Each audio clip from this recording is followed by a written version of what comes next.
Hey everybody, welcome to Button Mash. I am Adam Rosenberg, Senior Games Reporter at Mashable. You are hopefully watching this on our brand new Mashable Gaming Facebook page. That's at facebook.com/mashable.gaming.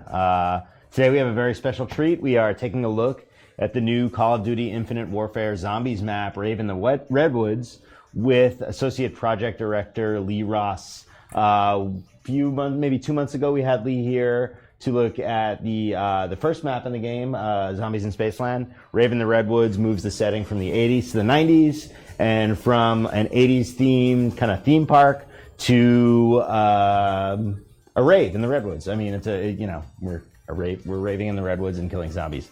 I don't want to take too much time introducing this. Let's just go right in, and I'll say welcome to Lee. Thank you for joining us today.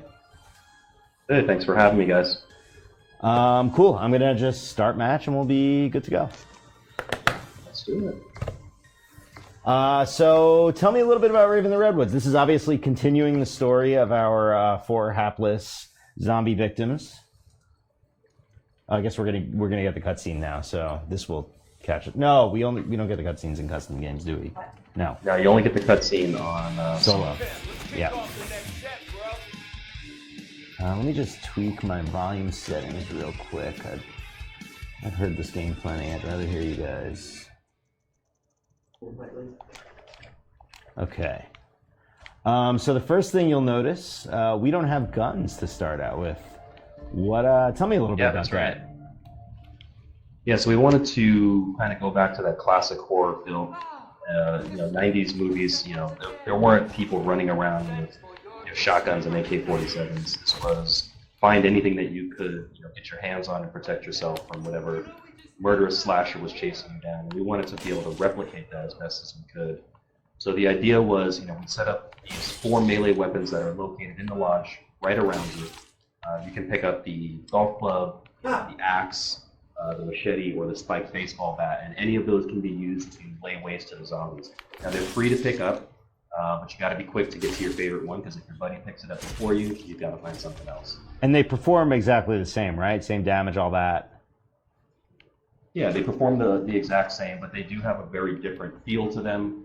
Obviously, the idea is that we wanted their look and feel when you're first picking them up and when you're swinging them to be unique for each item that you're holding.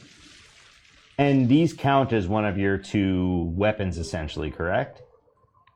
That is correct. Yeah. One of the really cool benefits that you get from this is that when you go down, you have this melee weapon in your hand. So if you're in last stand, you can use your axe or your golf club to swing away, take down some of those zombies to protect yourself, so you can get support for someone to pick you up pretty quickly. And how viable are these melee weapons as you get into the later rounds? I mean, at a certain point, in any zombies match, you've got to start upgrading your guns because the zombies are just they have too much health. Yeah, that's a fantastic question. They will last probably till around 9 or 10 before you need to start thinking about pack punching them or finding something with a little more firepower, so to speak. But we didn't want to have the traditional feel where you have each round increases the number of melee strikes by 1. So we wanted players to have these weapons for a little while, be able to run around the map and experience the map, but still have this experience of getting up close and personal with the zombies. So, obviously shooting something from afar feels much safer, but having to get up close and personal and whack something in the face is a lot more dangerous. So you said something. I didn't realize you can pack-a-punch these melee weapons. Absolutely. That is awesome. One thing, I've played zombies for long haul matches, and a really important thing in the early rounds of any zombies game is sort of stockpiling your points. These melee weapons kind of take that away because the whole idea around stockpiling points is you put some bullets into a weaker section of a zombie before you kill it to maximize your points. So how do you balance that kind of a point efficiency as you're designing around these new weapons? That's a fantastic question. So what we wanted to do is kind of control the pacing a little bit more. By having the melee weapons up front, it means that you aren't earning as much disposable in-game cash to just kind of blow through your money. It means you either A, have to pick up a bullet-based weapon pretty quickly, or you're going to have to use some of these fate and fortune cards, which will up the cash you can earn or buy things for free, which we also want to encourage because there are some really great fate and fortune cards that can change your cash disposal pretty quickly. And another thing, now I haven't actually played around as much with these yet, but I've seen these tiki statues all over the place. I see there are some gems in one already. Well, how do these work? What are they? I know they factor into the Easter eggs to some extent. Oh, of course, of course. So what we have going on is this is sort of a reimagining of the crafting system that we had in Zombies in Spaceland, where you could find the souvenir tokens and bring them to the machines. Depending on the combination that you put in, you would get different rewards or prizes back from the machines. So in Rave in the Redwoods, these are gems that you can locate by killing zombies. And the same idea is kind of in place here, where you can mix and match the colors, although we've added some new items to the mix. So there's some things that you can create in Rave in the Redwoods that you couldn't in Zombies in Spaceland. Huh. So wait, these are stand-in for perks as well? No, these are meant to be things that you could create so that you can have additional firepower. So as an example, you could create yourself the boombox or the sentry gun. But for Rave in the Redwoods, as an example, you can create the lawnmower, which you can turn on and then ram it into zombie spaces. And now we are in the Sasquatch round, it looks like, right? Yeah, so this is sort of the replacement for those clown waves that we were having initially in Zombies in Spaceland. The big key takeaway that we had from those rounds was that they were far easier than we had kind of anticipated. You know, if you put yourself in a corner and shot from a distance, you were able to take those guys down pretty easily. Also, when they run up to you, they just explode and go away, whereas these guys, they don't go away. They stay on you, and they're much more aggressive than the clowns as well. Not to mention, they have a ranged attack where they can throw things at you, where the clowns only had their up-close and personal detonation attack. They are very damaging too. Oh yeah, they are very damaging. Yeah, these guys are tough. They're far tougher than the clowns for sure. Do they still drop a max ammo at the end of a round? They still drop the max ammo at the end of the round. Okay.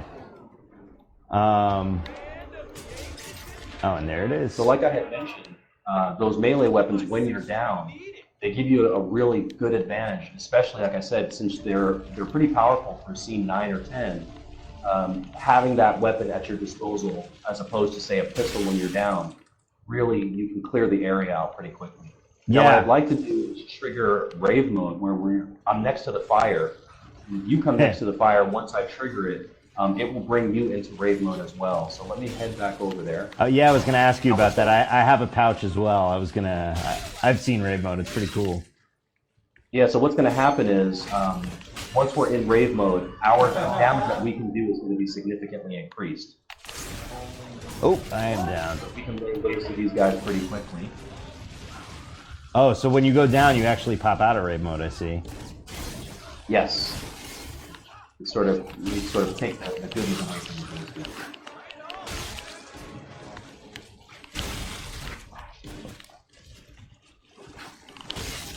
And of course, you get a full color palette change. It kind of gives a nice look and feel change to the Yeah, I'm going to actually go back into it so our viewers can see it.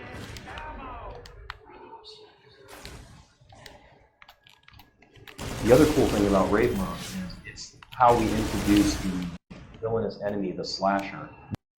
Yes. Now, anytime you go into Rave mode after, say, scene 9 or 10, the slasher will appear.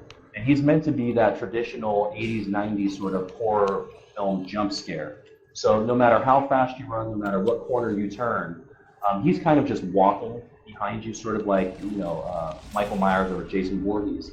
And all of a sudden, he will disappear from behind you, and as you round a corner, he will suddenly appear right before your eyes. So we wanted him to be a moving threat that you could never get away from. Because although you're getting these really cool benefits while you're in Rave mode, we also wanted to make sure that we were keeping the challenge realistic and fun for players. Yeah, I've encountered him once in my own play, and he's fairly terrifying. Yes, he is very, very powerful.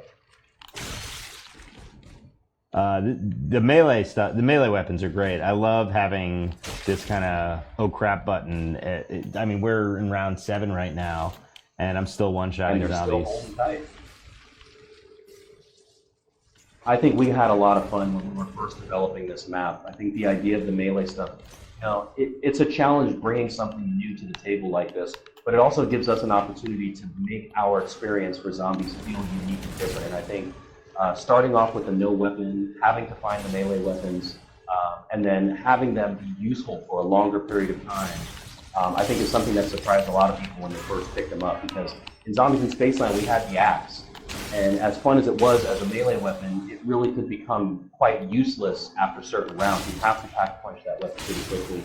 And we didn't want that same type of feel to happen to players in Rave and the Redwoods. We wanted them to be able to enjoy those melee weapons a little bit longer. And if they decide to keep them along for the ride and pack a punch, then so be it. But again, it was the challenge of bringing something new and different to the table. And then also getting players up close and personal for a completely different gameplay experience.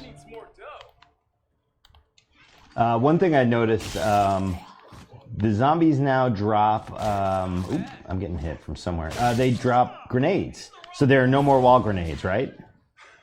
That is correct.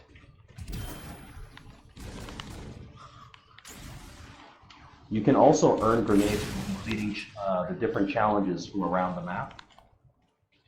So there are these challenge stations. In fact, we have one up right now that's get 10 multi-kills.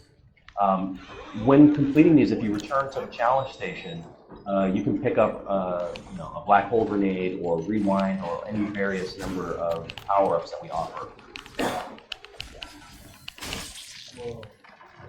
So it's kind of a return to what we had with Neil in Zombies in Spaceland, but now it's all player triggered. Sorry, I was I was getting attacked by a zombie while I was throwing knives at for that mini game after you turn on the power. Yeah, that is a pretty morbid scene in that location. That's actually meant to be the lair of the slasher. Oh, I didn't realize that. And the cool thing about it is once you open this place up, when you go up the stairs, you realize the power was always right beneath your feet the entire time.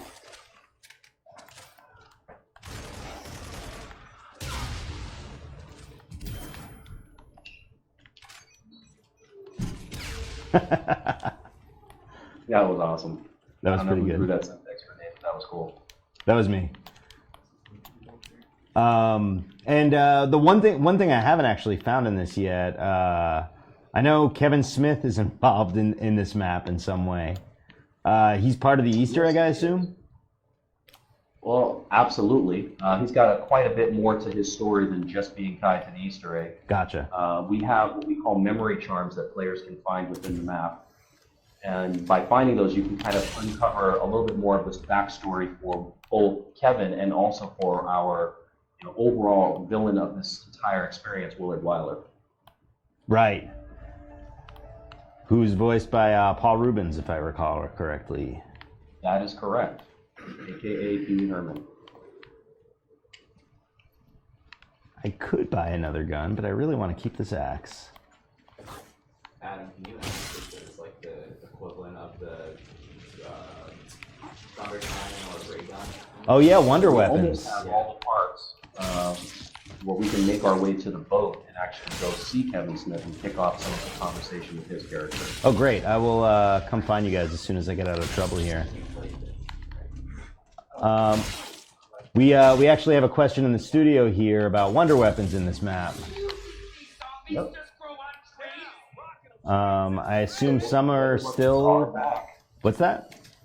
I said the wonder weapons are back, although we have all new wonder weapons for players to find, create, craft, and obliterate zombies with. Have they all been discovered yet by the community? They actually have. So there's a bunch of crossbows that you can find with different capabilities, as well as that slasher we talked about. There is a way to get a hold of the weapon that he's carrying, the saw, which is known as Smiley. So if you can figure out how to do that, that weapon is actually a lot of fun to run around this map with.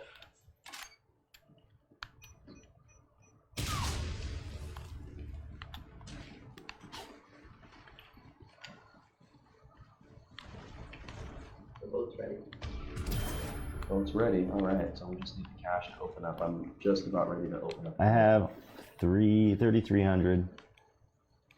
All right. If you come to where the hopping guys are, you can get through this and Yep. to the lakeside.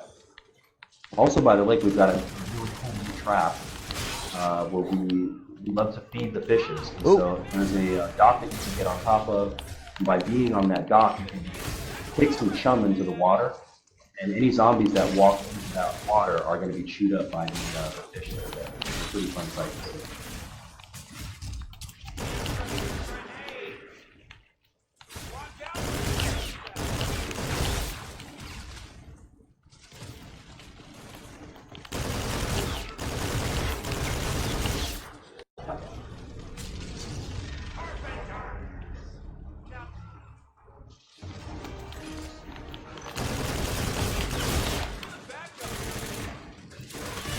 Insta-kill.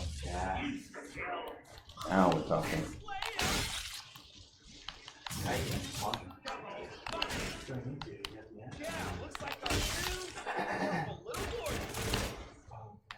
Alright, so I am actually over by the boat area. Okay, I will follow.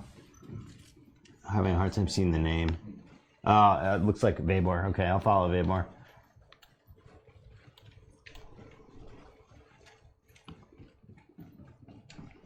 Ah, here we go.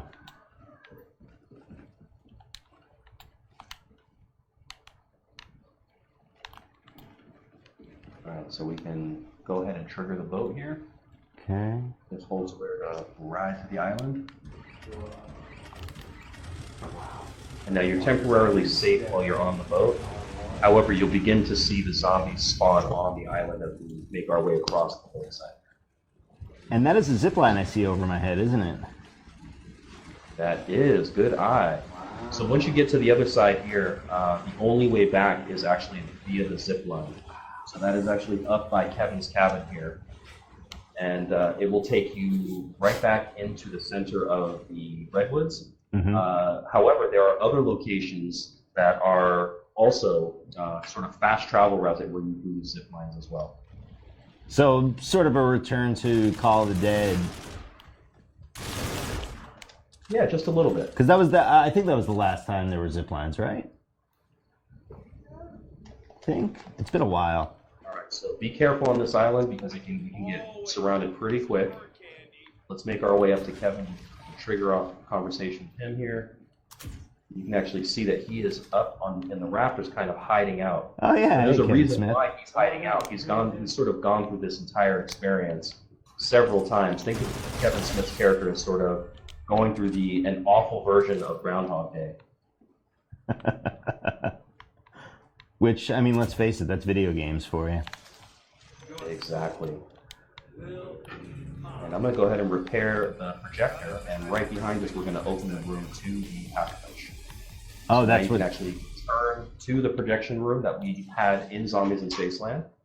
And for any of your listeners that were players that went through the Easter eggs in Zombies in Spaceland, if you put the fuse into the projector, when you start making the Redwoods, you already have a jump pack-a-punch availability for your. It looks like someone just joined the party.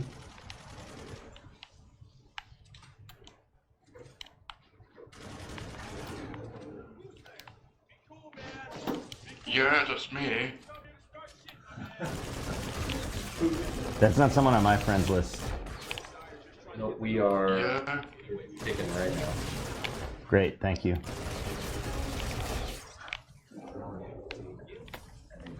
Oh.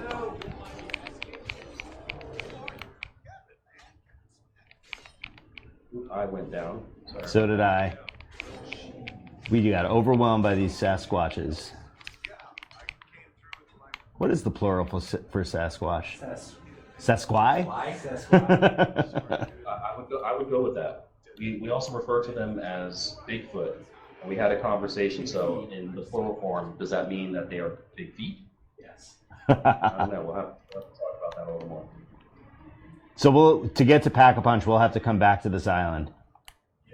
Correct. So you Okay. can come back to the island, and then going through the portal to the Pack-a-Punch room is free. But of course, pack-a-punching your weapon does cost a little bit of money. Yeah, it's like 5,000, right? Exactly. Okay. However, if you have the coupon flipper Fate and Fortune card as an example, you could actually walk in there and pack-a-punch your gun for free. Ah. That's what I was mentioning earlier. Some of those Fate and Fortune cards really are game changer for your money. I was at the height of my career. I am really bad at basketball. I didn't get a single one in.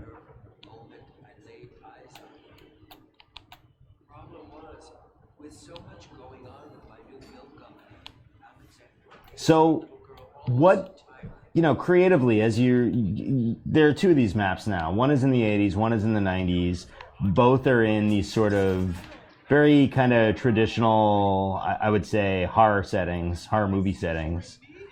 What are you looking at when you're designing these? Are you looking at the movie settings more? Or are you looking at the horror settings more? I'm trying to ask questions as zombies are rushing at me, so it's a little disjointed. So for us, I think we're looking for inspiration from the time period in general, whether it's how we construct the look and feel and designing the VO for the archetype that you play as, or even the theming of the environment that you're in. The 90s played some really fantastic horror films, so you're having the continuation of stuff that sort of birthed in the 80s and ultimately had many a sequel in the 1990s. And so we were really looking to capture that traditional horror feel, and that's kind of why we had the introduction of the slasher character, because we wanted to pay homage to the experience of going through that. But then you also had things like the Blair Witch, so 4 teenagers out in the middle of nowhere, in a forest with some crazy witch chasing them down. Was kind of why we came up with the idea of the slasher continuously chasing you, sort of no way to kill him. And again, the setting was a big inspiration for that. We thought we wanted to have a strong contrast coming from Zombies in Spaceland, where it was super bright and colorful. You had this really wide open space to play in, and of course you had sort of like your hero theme music playing in the background while you were fighting off these hordes of zombies. But here in Rave in the Redwoods, everything sort of turned on its head, where now all of a sudden, instead of having your hero theme music, you're just getting crickets and sort of the sound of the forest around you. And that really helps play up the fear factor of what you're experiencing and going through. Not to mention, the level itself is just a lot more dense. So it's tighter. You're running on, the routes that you're running on are much more closed in. Even the indoor spaces are much more condensed. And we wanted that experience to be not necessarily harder, but it helps us play up on that scare factor where you're quickly and easily overwhelmed. And that, like I said, that plays back into us wanting to play up the horror tropes of the 1990s. So they're gonna. If you can't answer this, that's fine. There's going to be one of these maps for each map pack, like normal, correct? Yeah, absolutely. We want to continue on this story. We left Zombies in Spaceland sort of on a cliffhanger, and for those that have had a chance to complete Rave in the Redwoods, we've done a lot of the same. So players have gone through the main Easter egg already and seen the ending cutscene that we have. That sort of gives a little bit of a hint as to what we might be doing next. Maybe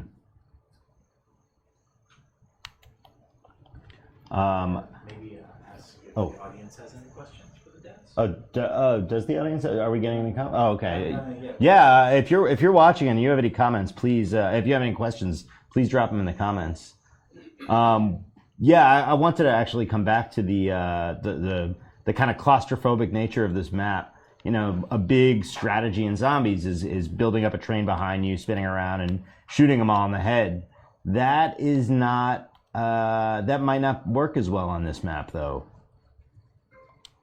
Actually, we feel that it is exactly the opposite. Whereas in Zombies in Spaceland, because you had the big open spaces, the zombies would kind of fan out from each other, and they wouldn't train necessarily very easily. But in this map, because some of the routes are so tight, it's very easy for us to get you in a situation where the zombies are almost in a perfectly straight line. And you'll notice that a lot of the paths, because they're so narrow, like the wooden bridge that leads to the lake area or the boathouse, you'll notice that the path is a very straight line. And we have a lot of straight line paths like that allows you to kind of set up that scenario where you can train a big group and either lead them to a trap or just turn around and lay waste to them, with a sniper rifle or something of that magnitude. I see. So basically what it does is it leaves a much smaller margin for error, because if you screw up, pushing your way back through a crowd is not going to work. That's correct. You really have to be very careful with what you're doing, because if you do set up that scenario where you have this big train behind you and then all of a sudden, let's say, the slasher appears in front of you, there's no just making a U-turn and heading the other way like you could in Spaceland. Now you have to make the choice, am I going to throw grenades? Am I going to use one of my Fate and Fortune cards? You're going to have to do something slick and fast to get yourself out of that scenario. Right. And like I mentioned, we have a lot of interiors in this map, and those interiors are very claustrophobic. It's very easy to get yourself set up in a situation that you can't get out of. Adam? Oh, sounds like we A have a question for Lee Ross. yes. Are they going to change the level cap? If so, how high is he going to go? Okay, we do have a question. One of our viewers wants to know if the level cap is going to be increasing at all, and if so, how high it will go. Oh man, I love when people ask this, because that means that they are totally grinding away at the game, and that's exactly what we want to hear. We've been listening carefully to the community, and we are going to increase the level cap. I cannot say exactly when we're going to do that. We have it sort of going through our QA team's testing process right now. We want to make sure that whatever we do release, we want to make sure that it's as bug-free as possible and as solid as possible. So level cap increase is coming. I can't guarantee when, but the goal is that we'd like to have it out probably within the next couple of weeks or so. Oh, that's great. I just got the Pack-a-Punched Axe. Yes. I'm very excited to use it. It's called the Berserker. Oh man, I think I'm gonna make those zombies fucking. Yeah, being able to pack-a-punch those melee weapons really does up their capabilities, and you can actually take them pretty far into Rave and the Redwoods once you have them packed. Like I mentioned earlier, if you've completed the Zombies in Spaceland Easter egg by killing the alien and recovering the fuse, when you get to Rave and the Redwoods, your Pack-a-Punch machine is already able to take you to Pack-a-Punch level 2. Oh, wow. So we wanted to have some cross-map missed that functionality. before. We wanted you to be able to do something in one map and have it cross over and affect the other map. Oh, I am about to be surrounded.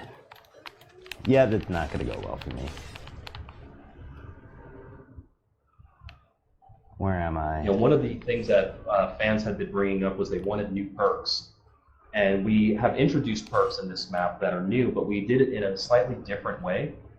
We have around 10 memory charms that you can find, and these memory charms actually add some sort of perk capabilities, except the key difference is that when you go down, when you have perks, you actually will lose your perks. The memory charms you will not lose, though. You'll get to hang on to whatever capability you've recovered from those specific memory charms. Oh, that's And they also, like I mentioned earlier, they give you some really cool backstory to not only to Kevin and what his role is, but also to the backstory of Willard Weiler and to some of the people that he's done this horrible thing to, which is place people into these films and ultimately kill them off.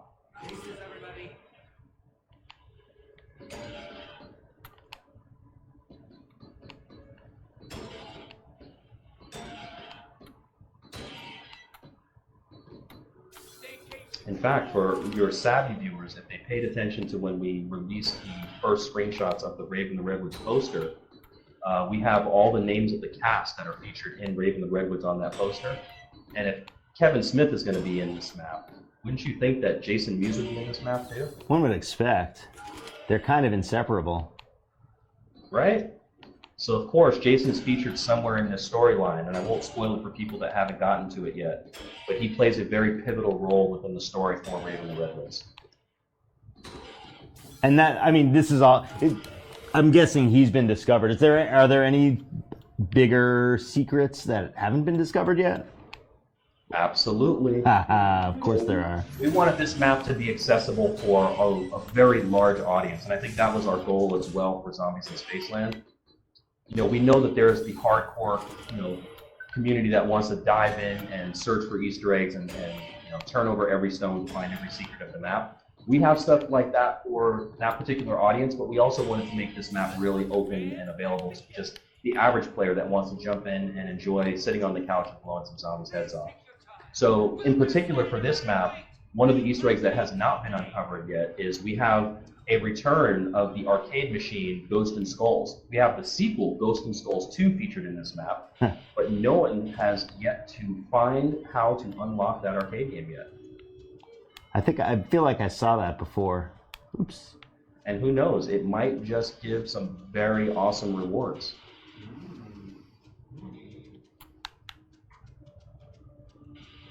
I'm playing Keystone Capers right now. I loved this game on Atari, I gotta tell you.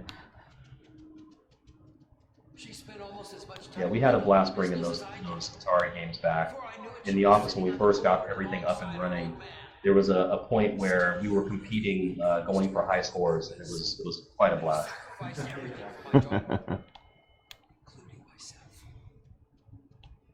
Tend to forget all about graphic fidelity and polygon counts and all that stuff, and all of a sudden it's just about you and a controller against your buddy. I'm back, alright. Oh, I am not going to be able to get my Pack-a-Punch axe, am I?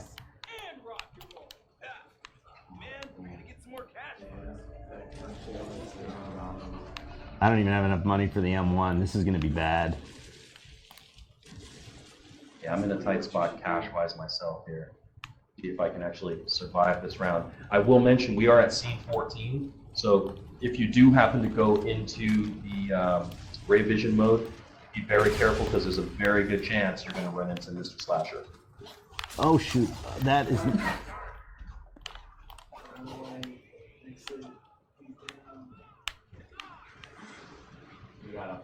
Don't forget, if you have Fate and Fortune cards available, to make sure you make use of those. Those things can be... Oh, no, I got surrounded. Yeah, it's tough. I mean, getting around 14 with no money for a gun. Oops.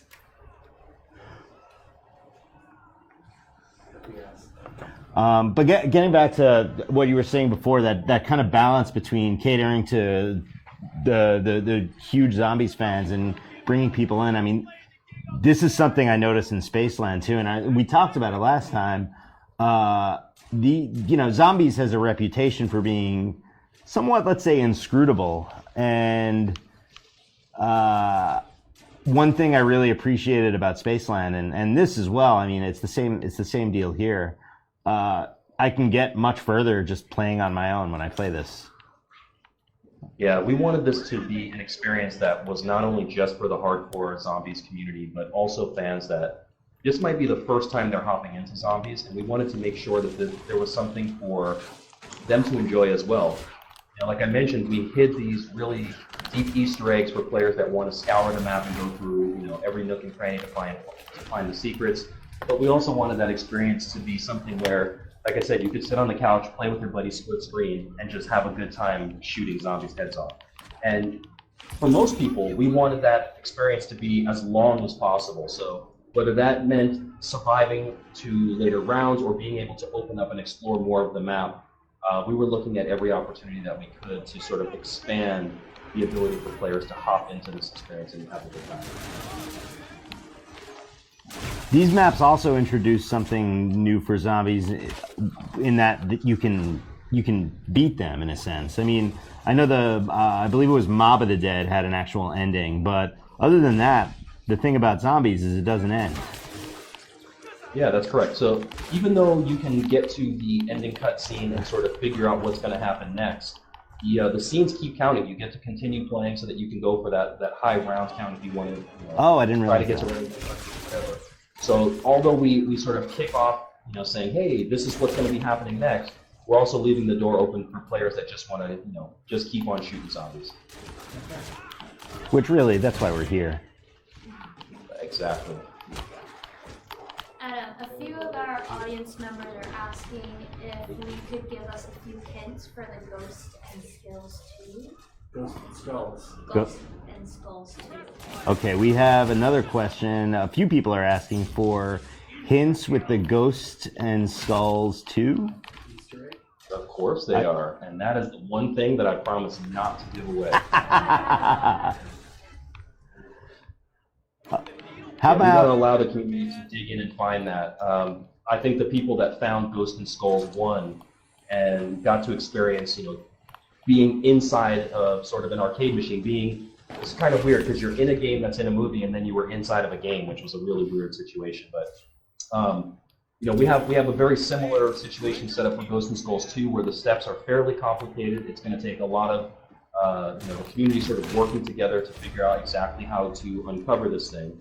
However, as always, we promise that the rewards are worth diving in and trying to figure out exactly what's hidden behind that arcade machine. Oh, and that okay, I realize now. So that is tied to the arcade machine. Okay. Yes. So in Zombies in Spaceland, if you were able to complete the Ghosts and Skulls Easter egg, we allowed you to have something which was called Perkaholic, and that allows you to have all 10 perks in the map at one time. Oh wow. Now in Ghosts and Skulls 2, we have a little bit more than that. It's a little bit grander in scheme as far as what we're giving away.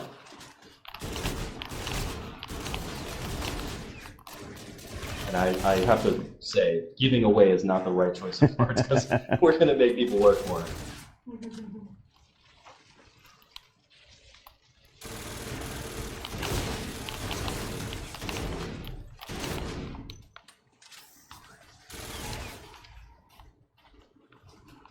Oh, it's totally surrounded.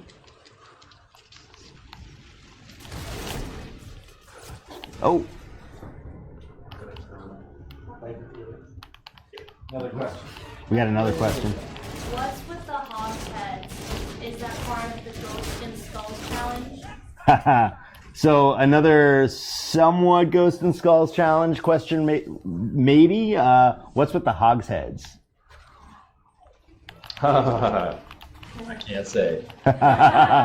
So you might have your answer right there.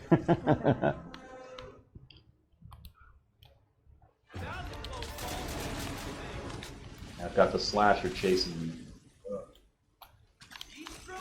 Oh yeah, I should go in there. I will die if I go in there, but I should show our viewers what the slasher looks like.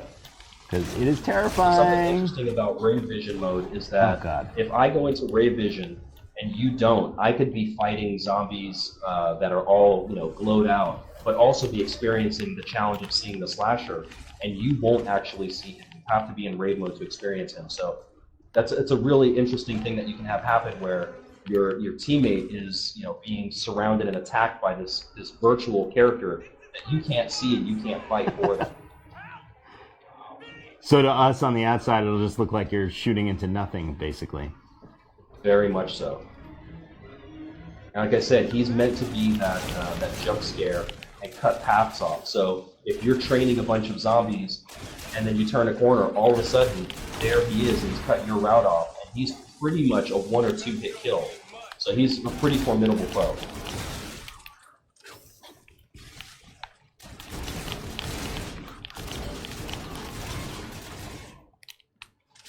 Alright, let me find a fire pit. There we go. Okay, folks, watch me die. This guy is horrible. Oh my god.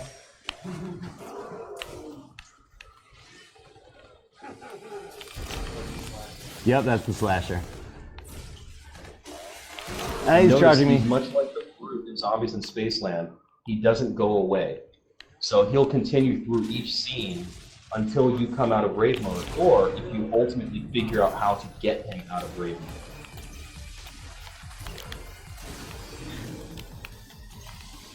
Now, for those viewers that saw us watch the reveal trailer when we first announced Rave in the Redwoods, you can actually see another version of the slasher, and that's the non-Rave version of the slasher. And he is a pretty nasty looking guy.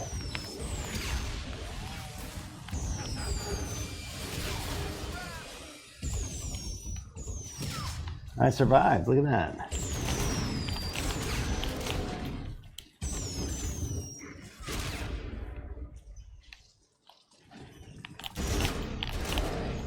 Also, one bit of advice is that when you're in Rave Vision, there's actually a way to extend how long you stay in Rave Vision. So there are these pockets of little fairies that are located around the map, and if you talk to the fairies, they'll actually allow you to stay in Rave mode longer. Oh, that's neat. And we actually have a trophy that's tied to that. So if you can stay in long enough, you can actually earn one of the trophy or achievements for Rave in the Redwoods. And what did you say? Did I hear that right? There's boosted damage in Rave mode.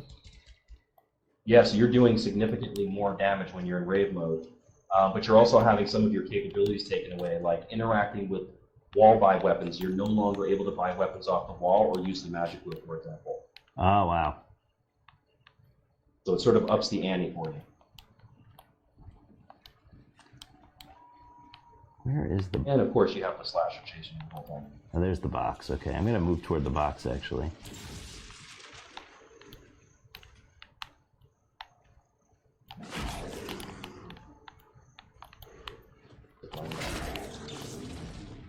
Where do I want to stay with the slasher?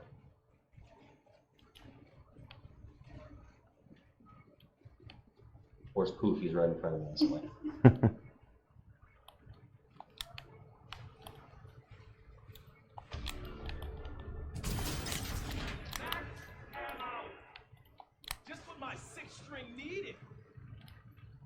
Oh, I missed the fairy trap. So we're doing pretty good. We're at scene 17, which is pretty good for a first run together as a team. Oh yeah! Wow. We are still going. Oh! No! That was close. No, that still. Damn it. I think I can get you. Let's fucking get over here. Oh, I see. It teleported me to the shore. I didn't realize it would do that. Got one guy alive who can bring us back. Those gas grenades are tremendously helpful.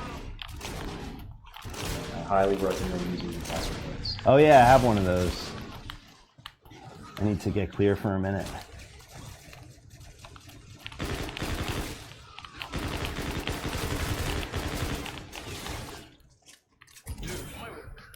I need some perk action here. Tough is perfect.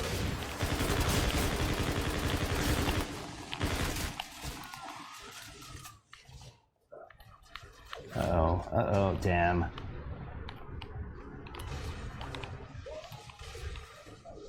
Spending a lot of time on the ground there, Adam. Yeah, well, you know. One of our producers just commented that I'm sure spending a lot of time on the ground. Don't worry, play the map a few times. You'll figure out routes that make you feel comfortable. You'll figure out where your favorite weapons are located, and you'll definitely be able to get further and further as time goes into it. Oh yeah, I mean that's true for any zombie map, I guess. I've played this one a couple times now, but not nearly enough.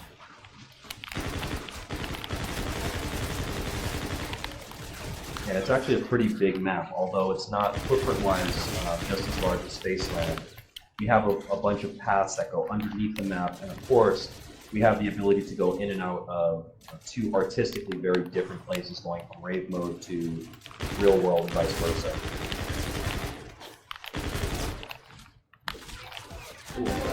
Another question. Oh, we got another question coming? What's the strongest gun on map that's not a harpoon? What's the strongest gun that is not a harpoon? Ooh, that is not a harpoon. Depends on your playstyle, really. Some of the sniper rifles in the game are really, really powerful, depending on if you're using Eagle Eye for your reinforcement card. My personal favorite is I love the NV4 and I love the Banshee. Those are probably the two guns I run with the most. Those are both mystery wheel guns? Nope, those are both guns that you can find in the world and purchase. Oh yeah, the Banshee is a shotgun, right? That is correct. Yeah, I was just using that. Yeah, if you've gone through the process of leveling up your guns, we share that weapon experience with multiplayer. So some of the weapons can have some significant upgrades. Like the Banshee, as an example, can have an auto-targeting system, which is really, really beneficial. Oh, that's neat.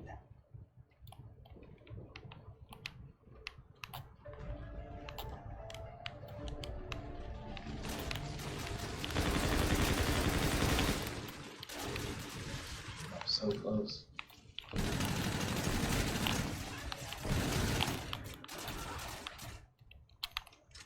I got a Mauler, so I'm pretty happy right now. Mauler is pretty nice.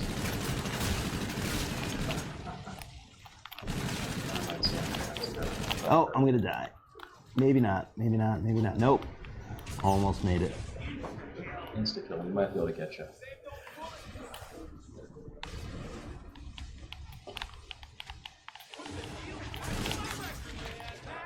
Oh, max out, that was great timing.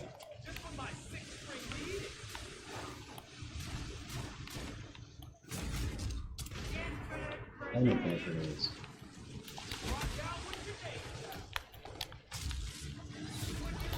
And a nuke. Yeah, that was a good nuke. Power up city.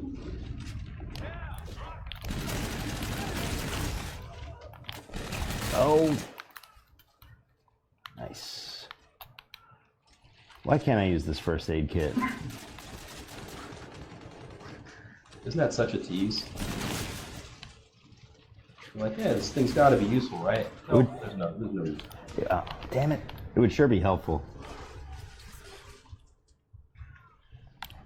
Oh, I think I can collect. Yep, double cash.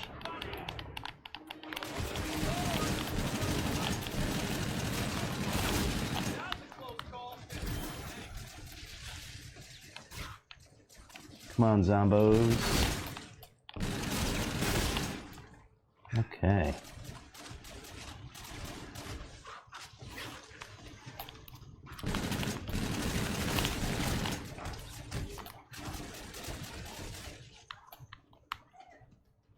Oh! Ah, damn it. I got cornered Although we again. didn't get a chance to see it because we're playing in a multiplayer match, but when you play solo play, you'll see that our cutscenes, whether they're the intro or outro cutscenes, we're still following with our cartoon theme for our overall style for telling the story that's happening here in Rave in the Redwoods and Zombies in Spaceland. So if you haven't had a chance to check that out, definitely hop into solo match and have a look.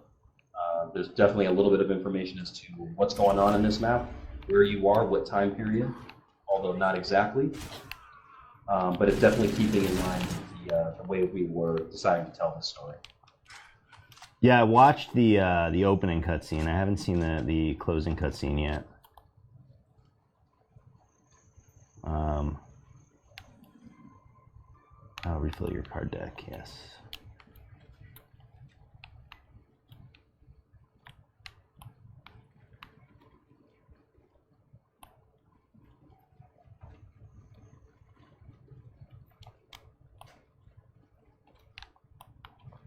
So is this, have you said one way or another, does this tie to the universe with Richtofen and our friends from the previous Zombies maps?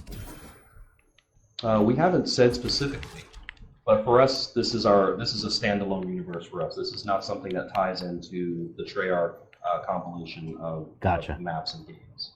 So we wanted to create our own universe, and that's kind of why I brought up the point about us creating the animated intro and outro cutscenes, because we really wanted to craft a story all of our own, something that could sort of stand on its own. We're really appreciative of all the hard work and cool innovation that Treyarch has put into Zombies, but we wanted to put our own sort of spin and flavor on it. So when people pick this up, they can understand that this is something new and something unique. It makes sense. I mean, for a long time, you know, Call of Duty Zombies was a Treyarch baby. And I feel like it has become, this sort of survival mode in general has become an integral part of what Call of Duty is. And yeah, you should be putting your own stamp on it. Yeah, I think that was our desire all the way from the outset, even when we decided ultimately that we were going to walk down the Zombies path. We wanted to make sure that we did something that we were, not only we were proud of, but also, like I said, when you had a chance to look at the game side by side, from a visual standpoint, they're all beautiful looking games as the technology sort of advances. But when you look at those cutscenes, there's a very distinct difference between the style of what they're doing and what we're doing. Not to mention our overall tone is much, much lighter. We're going for something that's, like I said, we want to be very inclusive. We want to try and get as much of the Infinite Warfare fan base jumping in and playing zombies. And so our approach is a little bit different than what Treyarch does. Like I said, shout out to those guys, man. They've done some amazing things, especially with Black Ops 3. But for us, it was really important, like I said, to put our own stamp on it and make sure this thing felt like our own baby.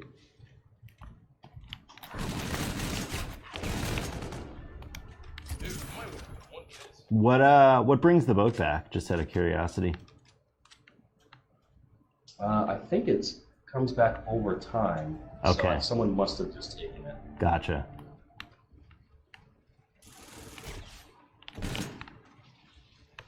Crazy and trigger Rave mode here.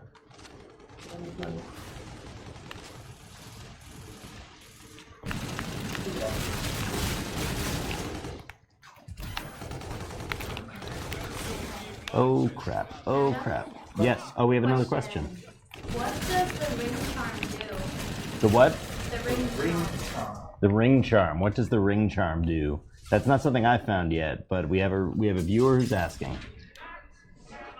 Oh, so that's one of the memory charms that we talked about earlier. Oh. So not only will it provide sort of a perk benefit, but it is also going to tell you some backstory depending on which character that particular charm is tied to. And it just might be how you can find out what's going on with Jason Mewes. Ah. I'm gonna hop in the boat. Yep. What? Oh man. I wasn't getting the prompt, and it started reloading instead.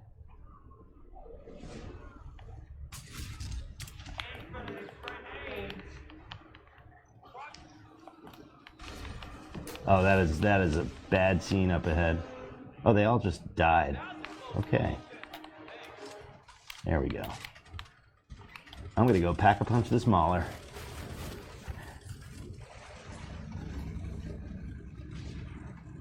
Wow, someone has $22,000. That's amazing. That's where I needed to be. Yeah, that is our ringer, our production coordinator, Adrian Sandoval. He is quite ridiculously good at this game. Clearly. So I know you can't give Ghost and Skull tips. I get that. Do you have any general tips? People who might be coming to Zombies for the first time.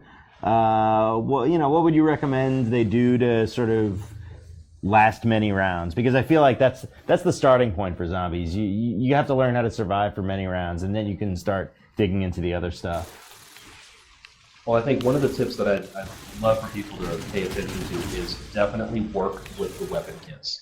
Level up the weapons that you're using and take advantage of all the extra goodies that those weapons can provide to you. Like I mentioned earlier, how the Banshee can be upgraded to have sort of an auto-targeting system. All of those little touches will allow you to survive longer. Also, get familiar with the map's layout. Learn where the perks are, learn where your favorite weapons are. Before you start diving in trying to figure out Easter eggs, just kind of get the lay of the land and figure out where everything is so that you can get to things quickly or get out of locations quickly. So knowing where the fast travel locations are, knowing where the trap locations are, and like I said, knowing where your favorite go-to weapons are located so that you can get back to them whenever you need to. And then after that, start digging into what this inventory screen is talking about. We have those sort of secret Polaroid pictures going on there that you can fill up. So dig into the Easter eggs and start to figure out what's going on in the story. Oh.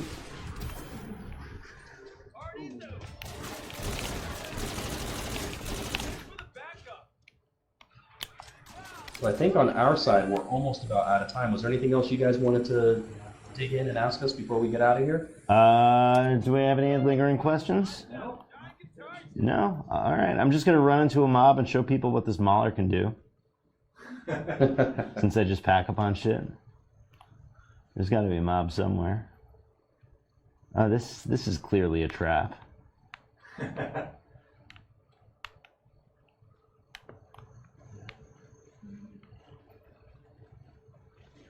What time do we have? It's It's 2:15 now. Okay. We gotta go short. So. Okay, I wouldn't. Yeah, we will. Leah, it's been great. I mean, this time, we're constantly working out these kinks, but this is super fun. I definitely enjoy having you guys here, and I hope you will come back for the next one. Adam, it would be our pleasure. Let's make it happen. Awesome. I'm about to die. There we go. So I will just give the outro. Thank you everyone for watching. This was Call of Duty Infinite Warfare, the new Zombies map, Rave in the Redwoods. We were joined by Associate Project Director Lee Ross. Gave us some great insight into the map. I'll share it up on the website later. I am Adam Rosenberg, Senior Games Reporter at Mashable. Please check us out on Facebook. We have a new Facebook landing page. It is facebook.com/mashable.gaming. We will see you next time. This is Button Mash. Thank you.